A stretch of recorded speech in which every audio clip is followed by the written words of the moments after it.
আমরা ভারতের অধীনস্থ নই, আমরা গোলাম নই ভারতের, আমরা চুক্তিভিত্তিক ভারতীয়। চিলারায়ের 516তম জন্মজয়ন্তীতে কোচবিহার 2 নং ব্লকের সিদ্ধেশ্বরী এলাকায় দি গ্রেটার কোচবিহার পিপলস অ্যাসোসিয়েশনের সভায় সাংবাদিকদের মুখোমুখি হয়ে কথা বললেন এই সংগঠনের সুপ্রিমো তথা বিজেপির রাজ্যসভার সাংসদ নগেন্দ্র রায় ওরফে অনন্ত মহারাজ।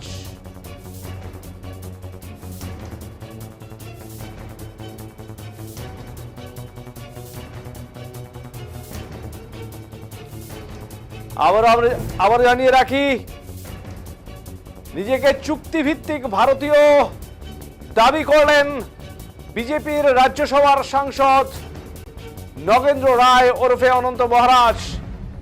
আমরা ভারতের অধীনস্থ নই, আমরা গোলাম নই ভারতের, আমরা চুক্তিভিত্তিক ভারতীয়। চিলারায়ের 516তম জন্মজয়ন্তীতে কোচবিহার 2 নং ব্লকের সিদ্ধেশ্বরী এলাকায় দি গ্রেটার কোচবিহার পিপলস অ্যাসোসিয়েশনের সভায় সাংবাদিকদের মুখোমুখি হয়ে কথা বললেন এই সংগঠনের সুপ্রিমো তথা বিজেপি রাজ্যসভার সাংসদ নগেন্দ্র রায় ওরফে অনন্ত মহারাজ। অনন্ত মহারাজ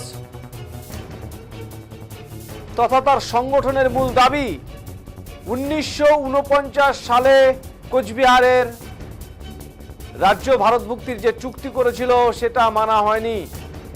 ভারত সরকার কোচবিহারকে জেলা করে রেখেছে, কিন্তু এটা আলাদা রাজ্য বা কেন্দ্রশাসিত অঞ্চল করতে হবে। তার এলাকা শুধু কোচবিহার জেলা নয়, নরনারায়ণ রাজা থাকাকালীন রাজ্যের যে আয়তন ছিল সেটাই ফেরাতে চায় জিসিপিএ। সংগঠনের দাবি অনুযায়ী উত্তরবঙ্গের করতোয়া নদী থেকে অসমের বেশ কিছু অংশ নিয়ে গ্রেটার কোচবিহারের দাবিদার তারা। এই পৃথক রাজ্যের দাবিতে সোচ্চার হয়ে এদিন অনন্ত মহারাজ বলেন, আমরা ভারতীয় ছিলাম না, আমরা কোচবিহার স্বতন্ত্র রাষ্ট্রের মানুষ ছিলাম।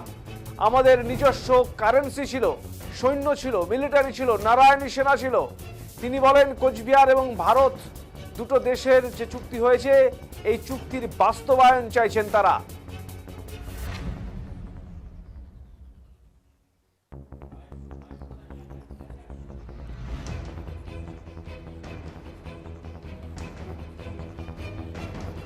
কত বছর মুখ্যমন্ত্রী এবার এখানে আসেন?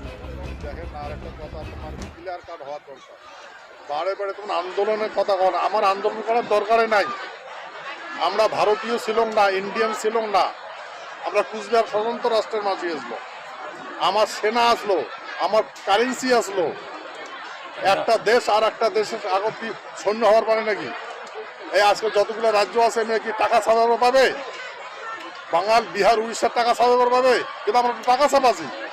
আমার কুচবিহারের টাকা আছে, কারেন্সি আছে, সৈন্য আছে, মিলিটারি আছে, আমার নারায়ণ সেনা আছে। হ্যাঁ, ডমিনেন্ট গভর্নমেন্টের নারায়ণ সেনা আসলো। দুইটা দেশের সাথে চুক্তি হয়েছে। আমরা কিন্তু ভারতের অধীনত নয়, আমরা গোলাম নয় ভারতীয়, চুক্তিভিত্তিক ভারতীয়। এটা ভারত সরকার যে কথা হয়েছে, আর সেই কথা ভিত্তিক আমরা সেই কথা কমান রাখছি। আমার তো আলাদা ডিমান্ড নাই। যেমন ভারতবর্ষের বিভিন্ন রাজ্য নিয়ে গঠিত হওয়া লাগছে, আলাদা আলাদা ডিমান্ড তৈরি হওয়া লাগছে। ওটা আলাদা, আমার কাহিনীটা আলাদা। তোমাদের উনার সাথে আমার তুলনা করলে হবে না। আমরা চুক্তি ভিত্তিক ভারতীয় আছি, আমার সাথে চুক্তি আছে, টিটি আছে, অ্যাকসেশন আছে। তো কোথায় আমরা চুক্তির কথা কবার লাগছি। চুক্তির ভিত্তিতে যেটা পারমিট করে সেটা গভর্নমেন্টকে দেওয়া লাগবে। দেখেন, আর একটা কথা, তোমার